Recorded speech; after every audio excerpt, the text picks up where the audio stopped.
Est-ce que vous aimeriez que votre histoire finisse bien ?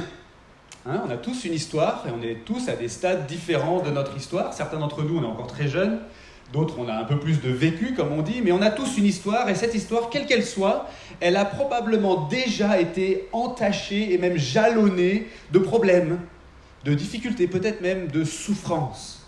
Il y a des souffrances physiques, il y a des souffrances morales, peut-être qu'on a traversé des difficultés au niveau de la santé, au niveau économique, au niveau professionnel, au niveau familial, peut-être qu'on a traversé des difficultés d'ordre psychologique ou spirituel même. Peut-être qu'on a vécu une rupture ou un abandon, peut-être qu'on a connu un burn-out ou une dépression. On a traversé l'angoisse de la solitude peut-être, ou de la peur, ou de la honte. Et peut-être que ces choses-là, vous êtes en plein dedans encore aujourd'hui, ce matin même. C'est votre histoire, c'est votre histoire. Et ce n'est pas une histoire facile, c'est pas une histoire facile. Mais est-ce que vous aimeriez que votre histoire finisse bien ? Qu'elle finisse bien. Et qu'est-ce qu'il faudrait pour qu'elle finisse bien ? Est-ce que c'est même possible de compter sur une bonne fin, alors que vous avez peut-être l'impression qu'il n'y a plus rien qu'on puisse faire pour vous, que votre vie a été tellement abîmée qu'on ne pourra jamais la récupérer, entre guillemets. Ce sont des questions intimes et douloureuses pour certains d'entre nous. Mais ce sont les questions que le texte qu'on va lire dans un instant veut qu'on se pose ce matin. Alors depuis plusieurs mois, on étudie le livre de Job. C'est une partie de l'Ancien Testament, la partie de la Bible qui a été écrite avant la naissance de Jésus.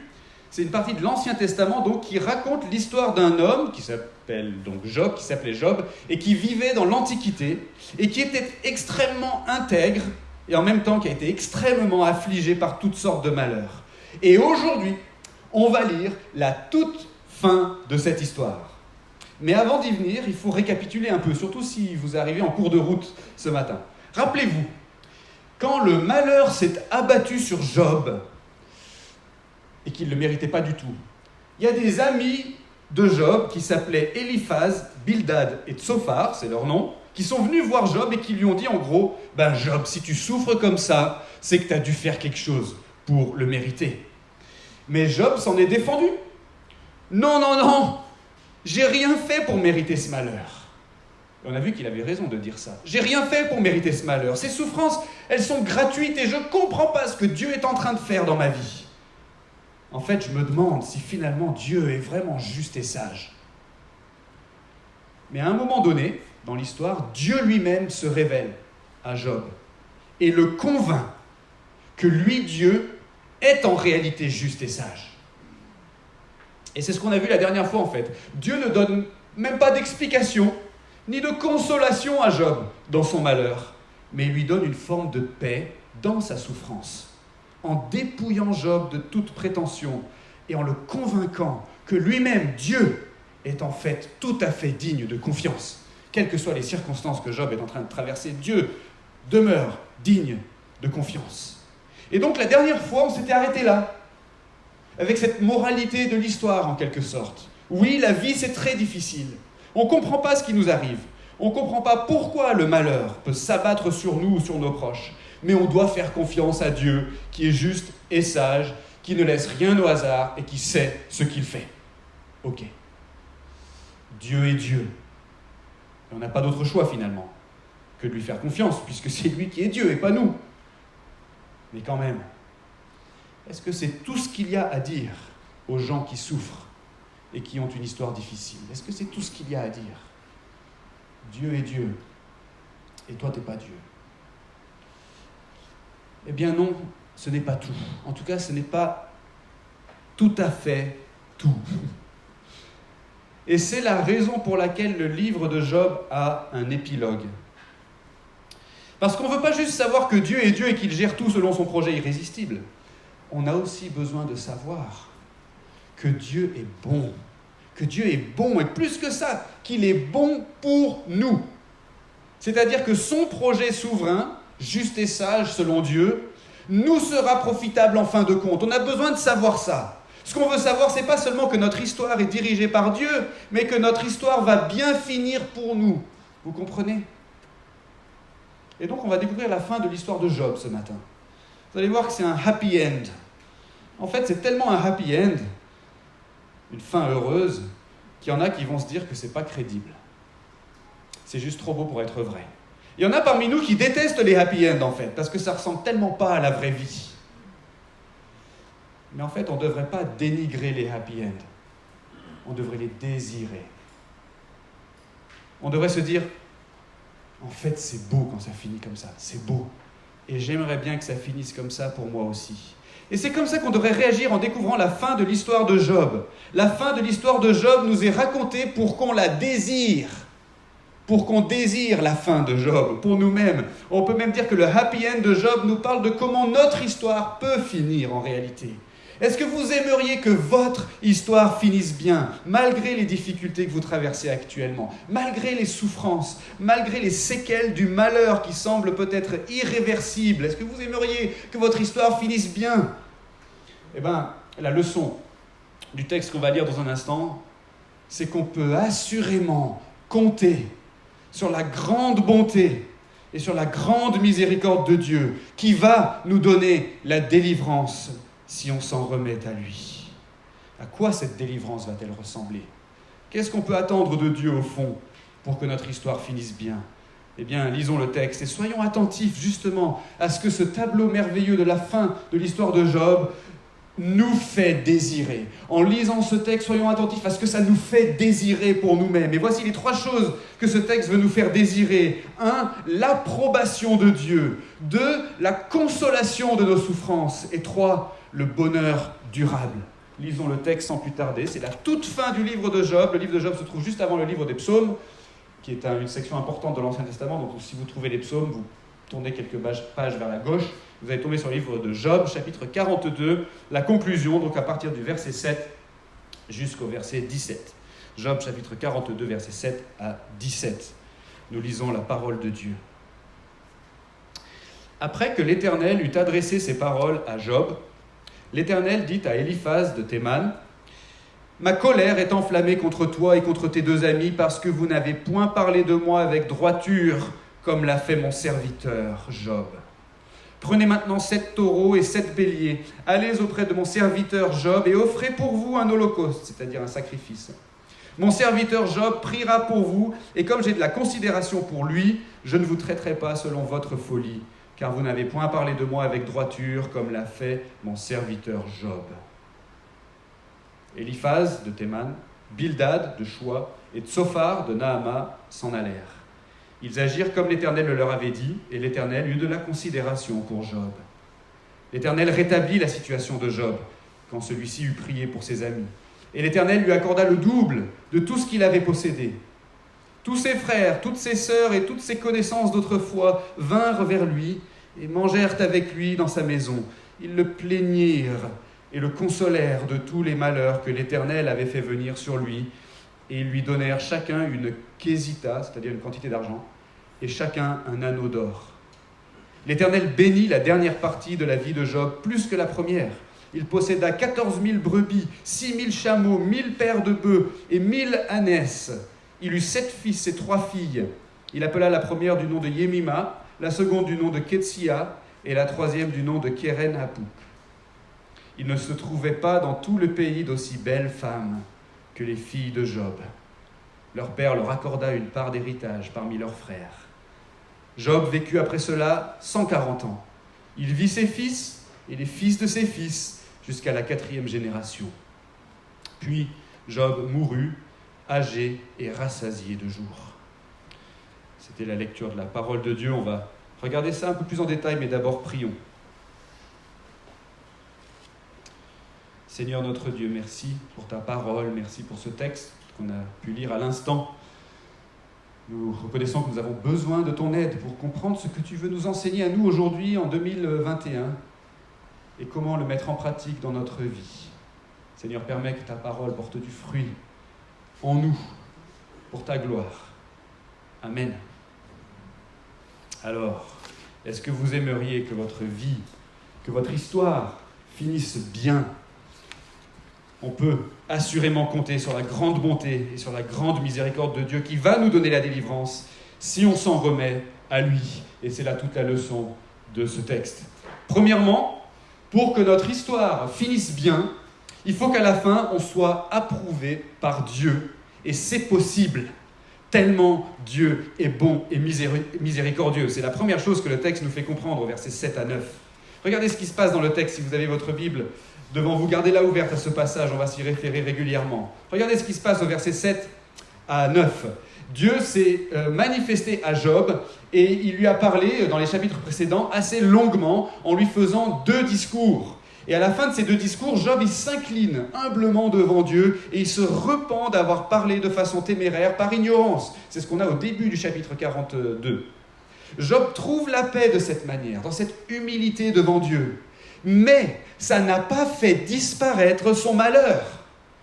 Au début du passage qu'on vient de lire, Job souffre encore. Il souffre encore terriblement. Il a la paix dans sa souffrance. Mais sa souffrance est encore là. Il souffre terriblement. Il souffre parce qu'il est malade. Il souffre parce qu'il a perdu ses richesses. Il souffre parce qu'il a perdu tous ses enfants. Et il souffre parce que ses 3 amis, Éliphaz, Bildad et Tsophar, l'ont accusé, l'ont enfoncé, l'ont accablé au lieu de lui manifester de la compassion. Job souffre.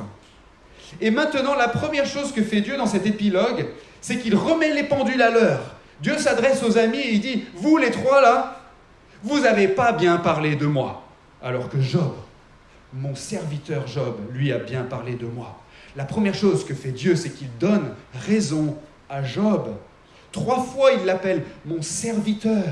2 fois, il dit « Vous n'avez point parlé de moi avec droiture, comme l'a fait mon serviteur Job. » 2 fois, le texte dit que Dieu a de la considération pour Job, ou de l'estime pour Job. Donc ces 3 versets, 7, 8 et 9, qui constituent le début de l'épilogue, nous montrent clairement que Job est approuvé par Dieu. Alors ça peut paraître curieux, parce qu'on aurait dit quand même, et si vous avez suivi cette série de messages, on aurait dit quand même que Dieu corrigeait Job dans les chapitres précédents. Et c'est vrai que Job a dit des choses un peu téméraires. Il reconnaît lui-même qu'il a tenu des paroles dénuées de connaissance, c'est ce qu'il dit. Mais justement, son humilité devant la révélation de Dieu, sa docilité devant Dieu, sa repentance et sa foi lui sont comptées comme justice. Il a bien parlé de Dieu, dit Dieu. Il a bien parlé de Dieu parce qu'il a mal parlé, mais qu'il s'en est repenti après. Ce qui fait que dans l'ensemble, il a bien parlé de Dieu. Comme on le disait la dernière fois, la repentance de Job, c'est paradoxalement le triomphe de son intégrité. Job est intègre parce qu'il se repent, parce qu'il demande pardon à Dieu. Job est intègre parce qu'il a la bonne posture. C'est un peu comme le roi David, vous savez, bien des générations plus tard, dont Dieu dit, le roi David, dont Dieu dit qu'il est un homme selon son cœur. Un homme selon le cœur de Dieu. Il l'appelle aussi mon serviteur David. Alors que David, c'est quelqu'un qui a fait mourir un homme pour pouvoir lui piquer sa femme. Mais le roi David a aussi reconnu son péché. Il a reconnu sa faute de manière exemplaire. Il s'est repenti sans réserve. Il s'est humilié devant Dieu. Et c'est ainsi qu'il est un homme selon le cœur de Dieu. Donc Job, de la même façon, est approuvé par Dieu. Il est approuvé publiquement par Dieu devant ses pseudo-amis qu'il avait accusés avec tellement d'obstination et on pourrait même dire de cruauté. Comme ça a dû faire du bien à Job d'entendre Dieu dire ces quelques mots. Vous n'avez pas parlé de moi avec droiture, comme l'a fait mon serviteur Job. Vous aimeriez être approuvé par Dieu à la fin de votre histoire. Vous savez, on passe beaucoup de temps dans la vie à chercher l'approbation des gens. On cherche l'approbation de nos amis, de nos collègues, d'un patron ou d'un client. Certaines personnes passent toute leur vie à chercher l'approbation d'un parent. D'autres personnes cherchent l'approbation de leurs enfants. Mais qu'est-ce qui vaut plus que l'approbation de Dieu? Est-ce que vous aimeriez qu'à la fin de votre histoire, Dieu vous dise « C'est bien, bon et fidèle serviteur, entre dans la joie de ton maître. Viens, ça a été dur ta vie, mais sache que j'ai de la considération pour toi, moi Dieu, pour toi mon serviteur. J'ai de l'estime pour toi, je suis content de toi. Tu fais ma joie, tu fais ma gloire. Je te félicite, je te valide. Bravo, viens, entre dans la joie de ton maître. Vous aimeriez entendre ça de la part de Dieu à la fin de votre histoire? Moi, oui. Moi, oui. Et ce texte nous fait désirer ça, n'est-ce pas? Mais c'est juste que moi, je me dis que je ne serai jamais à la hauteur. Je ne serai jamais à la hauteur. Je ne serai jamais humble et docile comme Job. Comment Dieu pourrait-il me dire un jour « Bravo, mon serviteur, Alex !» À moi qui suis orgueilleux et incrédule, contrairement à Job.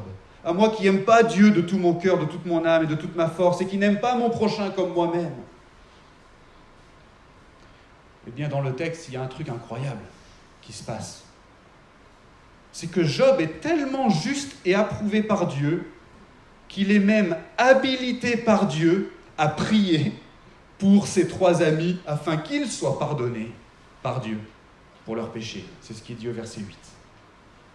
Et le texte nous fait désirer ça aussi, en fait. D'un côté, le texte nous fait désirer être comme Job. Mais comme c'est au-dessus de nos forces, le texte nous fait désirer quelqu'un comme Job, qui pourrait plaider pour nous et nous obtenir l'approbation de Dieu. En fait, dans l'histoire de Job, heureusement qu'il y a les 3 amis de Job, notamment qui sont présents dans l'épilogue, parce que ça nous donne quelqu'un à qui nous on peut s'identifier dans l'histoire. C'est pas à Job qu'on doit s'identifier. Il est trop juste, trop intègre, trop exemplaire pour qu'on s'identifie à lui. Mais ces 3 amis nous ressemblent bien plus, n'est-ce pas? Heureusement qu'ils sont là pour qu'on puisse s'identifier à eux. Et heureusement que Job est tellement approuvé par Dieu qu'il peut demander à Dieu de pardonner les péchés de ses amis. Et Dieu va le faire, parce qu'il a de la considération pour Job, nous dit le texte. C'est un peu comme quand vous espérez obtenir quelque chose de la part d'une autorité qui ne se laisse pas facilement approcher. Imaginez votre patron, par exemple, le PDG de votre entreprise, ou le maire de votre commune, ou peut-être un ministre du gouvernement.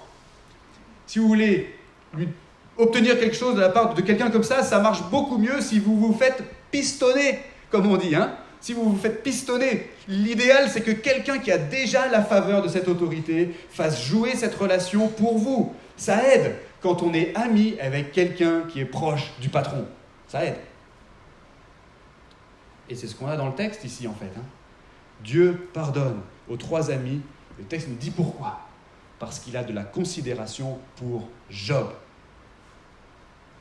Le texte est en train de souligner la grande mansuétude de Dieu, la grande indulgence, la grande bienveillance, la grande bonté de Dieu.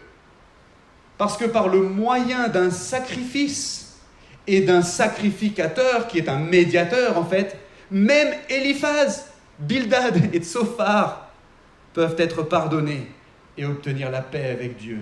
On a envie de le connaître, ce médiateur, n'est-ce pas? On a envie d'être amis, nous aussi, avec Job, ou plutôt avec quelqu'un comme lui, qui pourra nous obtenir la même chose. Eh bien, voici ce que dit le Nouveau Testament maintenant. Jésus-Christ peut sauver parfaitement ceux qui s'approchent de Dieu par lui, étant toujours vivant pour intercéder en leur faveur. C'est bien un tel grand prêtre, c'est-à-dire un tel médiateur qui nous convenait, saint, innocent, immaculé, séparé des pécheurs et plus élevé que les cieux, qui n'a pas besoin, comme les grands prêtres, d'offrir chaque jour des sacrifices, d'abord pour ses propres péchés et ensuite pour ceux du peuple. Cela, il l'a fait une fois pour toutes en s'offrant lui-même. Pour que notre histoire finisse bien, il faut qu'à la fin, on soit approuvé par Dieu, et ce sera le cas, non pas si on fait tous nos efforts pour ressembler à Job, puisqu'on n'en a pas les forces, mais ce sera le cas plutôt si on est amis avec Jésus, celui qui était encore plus intègre que Job et qui a encore plus souffert que lui, afin de prendre sur lui les fautes des croyants.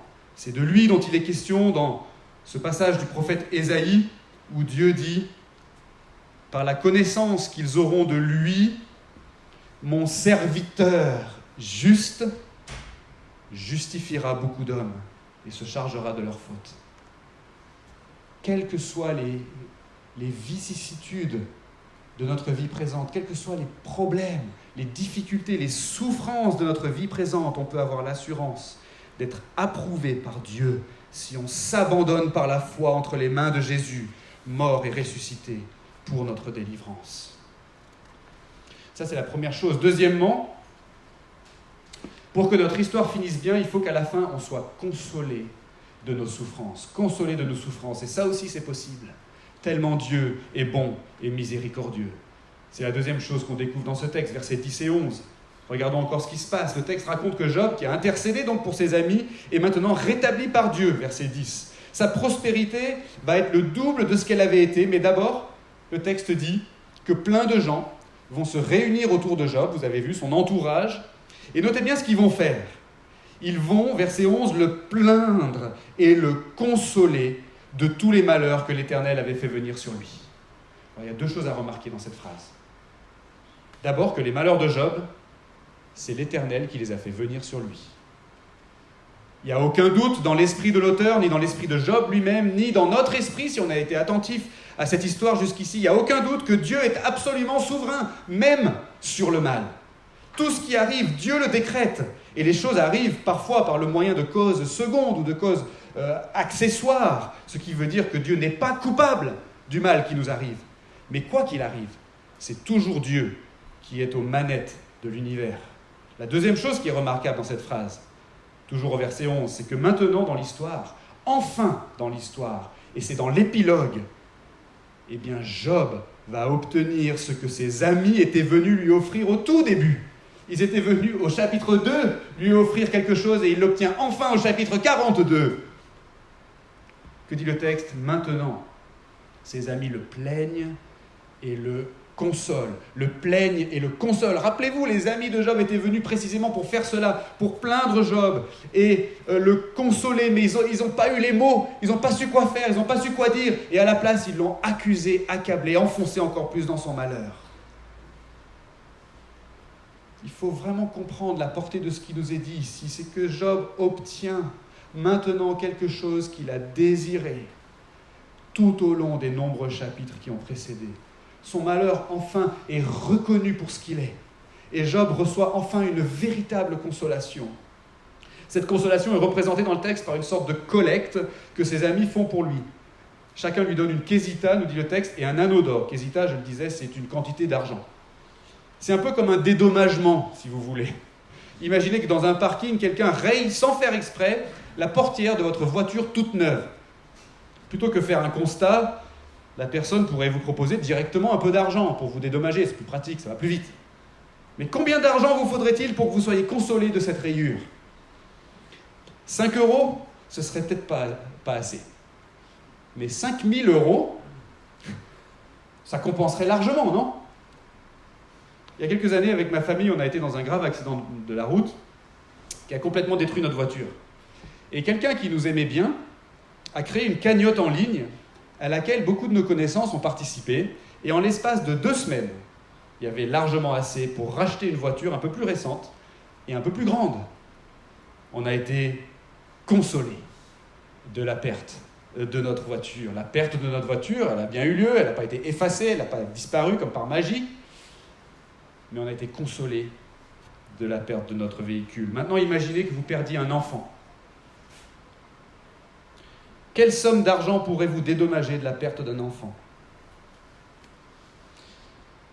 Tout l'argent du monde ne suffirait pas, sans doute. Mais qu'est-ce qui pourrait vous consoler ? Difficile à imaginer. Difficile à imaginer. Pourtant, dans le texte, il y a une véritable consolation qui est donnée à Job, qui a perdu tous ses enfants. Peut-être que la sollicitude, l'attention, l'affection de sa communauté qui se rassemble autour de lui, y est pour quelque chose, je ne sais pas. J'imagine en tout cas tous ces gens qui pleurent avec Job, qui le prennent dans leurs bras, qui lui disent leur amour pour lui, qui soignent ses blessures, qui essuient ses larmes. On t'aime, Job, on t'aime, on est là pour toi, on veut s'occuper de toi. Tu as traversé des choses horribles et on est là pour te rassurer, on veut te rassurer. Tu n'es pas tout seul, Job, et on veut te manifester notre compassion et notre solidarité. Je ne sais pas exactement comment, mais le texte nous indique que Job a véritablement été consolé. Et le texte nous fait désirer ça pour nous aussi. Le texte nous fait désirer un dédommagement suffisant, si j'ose dire, pour nous consoler de toutes les souffrances de notre histoire. Mais qu'est-ce qui pourrait bien nous consoler de ces blessures profondes, parfois indicibles ou ineffables ? Qu'est-ce qui pourrait bien nous consoler des choses ou des gens qu'on a perdus? Qu'est-ce qui pourrait nous consoler de nos regrets, de nos échecs, de nos relations gâchées, de nos années perdues? Qu'est-ce qui pourrait nous consoler? Quel dédommagement serait suffisant? Difficile à imaginer, n'est-ce pas? Et pourtant, si on est attaché à Jésus par la foi, voici ce que l'apôtre Paul dans le Nouveau Testament nous dit. Il dit « J'estime qu'il n'y a pas de commune mesure entre les souffrances du temps présent et la gloire à venir qui sera révélée pour nous. » Il parle des croyants ici, hein, pour nous les croyants. Alors je ne sais pas exactement à quoi ça va ressembler, mais ce qui est sûr, c'est que ce sera une consolation parfaite. Oui, même des choses qui nous semblent inconsolables aujourd'hui, des choses qui n'ont pas de prix, des blessures irréversibles à nos yeux seront pleinement consolées. Il y aura un genre de dédommagement, si j'ose dire, pleinement satisfaisant et suffisant pour essuyer toute larme de notre visage. Et je note que cette consolation n'équivaut pas à une amnésie. On touche là à un grand mystère de la foi. Dieu ne va pas faire disparaître de notre mémoire les souffrances de notre vie ici-bas. Il va nous consoler. Et c'est pas pareil. Ça rejoint ce qu'on disait la dernière fois. Les dissonances du temps présent vont servir l'harmonie du monde à venir. Et c'est peut-être pour ça que le texte rappelle que les malheurs de Job, c'est l'Éternel qui les avait fait venir sur lui. C'est pour dire que ces malheurs s'inscrivent dans le projet de Dieu, qui est parfait et dont la perfection nous sera révélée à la fin. Et dans la perfection de ce monde à venir, on pourra voir comment nos souffrances d'aujourd'hui visent la gloire de Dieu dans l'éternité et visent en fin de compte notre bien dans l'éternité, puisqu'il n'y a pas de plus grand bien que de glorifier Dieu. Et on pourra le voir parce qu'on pourra se rappeler ce qu'on a souffert. C'est mystérieux, n'est-ce pas? C'est un mystère de la foi. Mais Dieu ne va pas effacer nos souffrances. Il va les sublimer. Il va les transformer en quelque chose d'autre. Si on est attaché à Jésus par la foi, un jour on va entrer au paradis et on y entrera avec des larmes. Mais dans le paradis de Dieu, on sera entouré de notre grande famille dans la foi. Et Dieu lui-même habitera au milieu de nous. Et la gloire de cette situation sera telle qu'elle sera suffisante pour essuyer toute larme de nos yeux. Et on pourra chanter comme le roi David au psaume 30, où il dit « Tu as changé mon deuil en allégresse. Tu as délié mon sac et tu m'as ceint de joie, afin que tout mon être psalmodie en ton honneur et ne soit pas muet. Éternel mon Dieu, je te célébrerai toujours. » Pour que notre histoire finisse bien, il faut qu'à la fin on soit consolé de nos souffrances. Et ce sera le cas si par la foi on est attaché à Jésus qui a vaincu le mal et la mort, par sa mort et sa résurrection. Troisièmement et dernièrement, pour que notre histoire finisse bien, il faut qu'à la fin on soit heureux pour toujours. Et ça aussi, ça va arriver pour les croyants, tellement Dieu est bon et miséricordieux. Et ça, c'est la dernière chose que ce texte nous fait comprendre au verset 12 à 17. Regardez la conclusion de la conclusion du livre de Job. Dieu rétablit vraiment Job et toute sa prospérité. Job devient effectivement 2 fois plus riche qu'il l'était au début. Il a de nouveau des enfants, 7 fils et 3 filles, comme au début, ce qui fait que le nombre total d'enfants de Job, en comptant ceux qui sont morts, est effectivement le double de ce qu'il était au début. Vous suivez le calcul? Et Job a une longue vie, bien remplie, et il finit par mourir dans sa vieillesse, âgé et rassasié de jours, ça veut dire dans le contentement, dans la satisfaction, dans la paix. Verset 17. Le texte insiste même sur le fait que les filles de Job étaient les 3 plus belles filles du pays. Elles ont été détrônées depuis par ma femme et mes 2 filles. Mais l'auteur nous donne quand même leur nom, c'est dingue, leur prénom à chacune, et il précise qu'elles vont recevoir une part d'héritage, ce qui était rare pour des filles à cette époque. Bref, ce sont des filles absolument remarquables, des princesses, elles sont extraordinaires ces 3 filles. Qu'est-ce que l'auteur est en train de faire? Il est en train d'en faire des tonnes. Il est en train d'en faire des tonnes. Il est vraiment en train de nous dire que le bonheur de Job est ostensible. C'est un bonheur qui sort de l'ordinaire. C'est comme la fin d'un conte de fées, hein? Ils vécurent heureux et eurent beaucoup d'enfants, et de beaux enfants. C'est un tableau que dresse l'auteur pour nous illustrer la bonté généreuse de Dieu dans la vie de Job. Jean Calvin, le réformateur du XVIe siècle, il dit en commentant ce passage, il dit « Le Saint-Esprit a voulu laisser un mémorial de la grâce de Dieu sur la personne de Job. » Un mémorial. C'est une histoire qui finit en beauté, dans le bonheur, et c'est un mémorial, c'est-à-dire un monument qui nous parle de ce que Dieu destine à ceux qui lui font confiance et qui sont comme on l'a vu, puisqu'ils font confiance à Dieu, qui sont approuvés par Dieu et qui seront consolés de leur souffrance. Dieu les destine vraiment, véritablement, à un bonheur ostensible et durable. Mais bien sûr, comme c'est un mémorial, comme c'est un monument, un tableau, ça nous parle de manière figurée d'une réalité qui est en fait bien plus grande que simplement une longue vie heureuse et tranquille où on a des chameaux et des bœufs par milliers et des enfants qui sont les plus beaux du pays. Ça nous parle en fait de la condition des croyants au paradis. Je veux que vous preniez quelques instants maintenant. On va bientôt terminer, mais je veux que vous preniez quelques instants maintenant et que vous réfléchissiez dans votre fort intérieur, dans le secret de vos pensées. Réfléchissez à ce que vous désirez le plus aujourd'hui. Peut-être que c'est d'être libéré de certaines inquiétudes, ou bien d'avoir de quoi subvenir aux besoins de votre famille, ou bien d'être guéri d'une maladie ou d'un handicap, ou bien de connaître quelqu'un qui va vous aimer sans condition et de vous marier avec cette personne. Peut-être que ce que vous désirez, c'est une certaine sécurité ou un certain confort de vie qui vous manque, ou bien peut-être que vous désirez la tranquillité, le calme, le repos, ou peut-être que vous désirez voyager, explorer, vous dépenser, apprendre, créer, composer, construire, vous amuser, discuter, chanter. Écoutez bien. Si vous avez la foi en Jésus, vous allez un jour être parfaitement comblé. Je sais que ça peut paraître un peu trivial, mais il y a un très bon exercice spirituel qui consiste à imaginer notre vie idéale, notre vie rêvée. C'est une vie où les choses qui nous font souffrir, toutes les choses désagréables n'existeraient plus. Et c'est une vie où on aurait tout ce qui nous procurerait du plaisir et de la joie. Peut-être même que parmi ces choses, il y a des trucs un peu louches ou inavouables. Mais ce n'est pas très grave, écoutez bien. Parce que maintenant, ce qu'il faut faire, c'est essayer d'identifier les aspirations profondes de notre cœur qui sous-tendent ces désirs. Qu'est-ce qu'il y a derrière ? Qu'est-ce qu'il y a derrière ? Quelle est cette langueur douloureuse qui s'exprime sous la forme de ces désirs ? Et maintenant, il faut se dire que ces aspirations profondes seront parfaitement satisfaites au paradis. De telle sorte que ce qu'on connaîtra au paradis sera supérieur encore à la vie idéale qu'on est aujourd'hui capable de s'imaginer.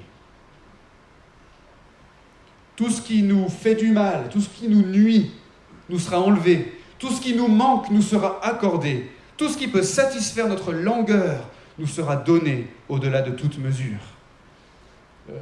Il y a un pasteur puritain au XVIIe siècle qui s'appelait Richard Baxter. Il a écrit un livre sur l'espérance du paradis. Le titre de ce livre, c'est « Le ciel ou le vrai repos ». Et dans ce livre, il dit ceci. « Chrétien, ce repos contient tout ce que ton cœur peut désirer, ce pourquoi tu gémis, pries et luttes. Préfères-tu posséder Dieu en Christ à toutes les choses du monde ? Tu l'obtiendras. Non pas jusqu'à la moitié du royaume, mais le royaume et le roi lui-même. Que ne donnerais-tu pas pour recevoir l'assurance de son amour ? Ceci te sera accordé sans mélange. Cette vie de souhait et de prière fera place à une vie de satisfaction et de plaisir. » Alors tout ça pour dire quoi ? Tout ça pour dire quoi ce matin ? Tout ça pour dire que dans nos souffrances actuelles, on peut assurément compter sur la grande bonté et sur la grande miséricorde de Dieu qui va nous donner la délivrance si on s'en remet à lui. C'était toute la leçon de cet épilogue du livre de Job. On a tous une histoire. Et on est tous à des stades différents de notre histoire. Mais il y a une chose qui est sûrement commune à toutes nos histoires. C'est qu'on souffre. On a souffert. Et on va souffrir. Et nos souffrances peuvent être de nature assez différente. On le disait, souffrance physique, souffrance morale, souffrance relationnelle, souffrance psychologique, souffrance spirituelle. On a tous une histoire et ce n'est pas une histoire facile. Et si vous n'avez pas l'impression ce matin d'avoir une histoire particulièrement difficile, pour l'instant, tant mieux pour vous. Mais je crains que ça vous rende quelque peu insensible à votre véritable condition et fragilité. Un jour sûrement, cette fragilité vous deviendra plus évidente. Quoi qu'il en soit, est-ce que vous aimeriez que votre histoire finisse bien ? La fin de l'histoire de Job ce matin nous a fait désirer une fin semblable à la sienne, où on sera approuvé par Dieu, où on sera consolé de nos souffrances et où on sera heureux pour toujours. Ces choses sont promises par Dieu à tous ceux qui renoncent à se confier en eux-mêmes et qui se confient à la place en Jésus-Christ. Il est lui-même le Job ultime.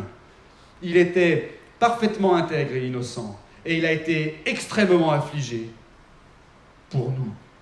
Il s'est offert lui-même en sacrifice pour régler la dette de nos péchés.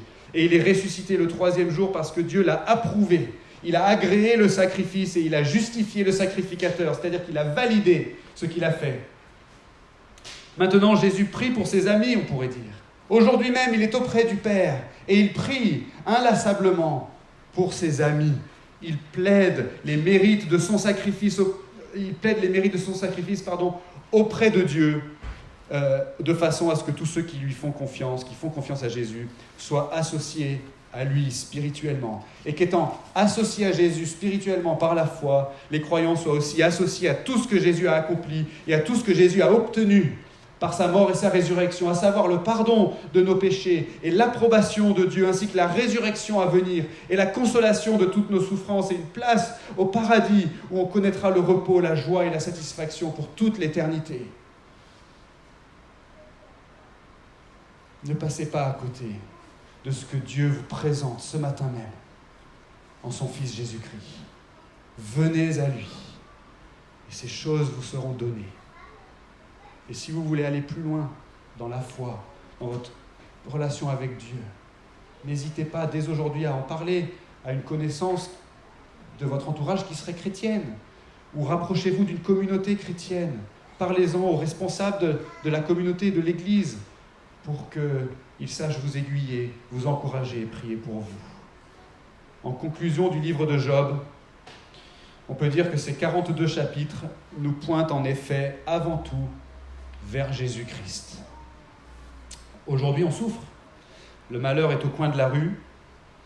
Il s'abat sur nous, sur nos proches, sans prévenir et on n'y comprend rien. Mais Jésus vient bientôt.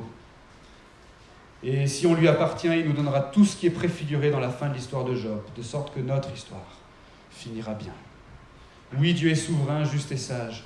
Et c'est vrai que rien que ça devrait suffire pour qu'on lui fasse entièrement confiance. Mais il y a un épilogue. Dieu est aussi bon. Il est bon pour nous. Comme le dit l'apôtre Jacques dans le Nouveau Testament, et je termine avec ça. Il dit « Prenez donc patience, frères, jusqu'à l'avènement du Seigneur. Voici que le laboureur attend le précieux fruit de la terre, plein de patience à son égard, jusqu'à ce qu'il ait reçu les pluies de la première et de l'arrière-saison. Vous aussi prenez patience. Affermissez vos cœurs, car l'avènement du Seigneur est proche. Prenez, mes frères, pour modèle de souffrance et de patience les prophètes qui ont parlé au nom du Seigneur. Voici, nous disons bienheureux ceux qui ont tenu ferme. Vous avez entendu parler de la fermeté de Job, et vous avez vu la fin que le Seigneur lui accorda, car le Seigneur est plein de compassion et de miséricorde. Amen. Prions. Merci Seigneur notre Dieu de nous rappeler quelle est notre espérance en tant que chrétiens, nous qui sommes attachés à Jésus par la foi. Merci de nous présenter en lui tout simplement la vie éternelle, la consolation de nos souffrances, le bonheur d'être au paradis avec toi, avec nos frères et sœurs dans la foi pour toujours. Seigneur, aide-nous à vivre aujourd'hui et tous les jours qui vont venir dans la reconnaissance, en te rendant un culte, pas seulement le dimanche, mais tous les jours de la semaine. Car tu en es digne, toi qui es souverain, juste et sage et bon pour nous. Amen.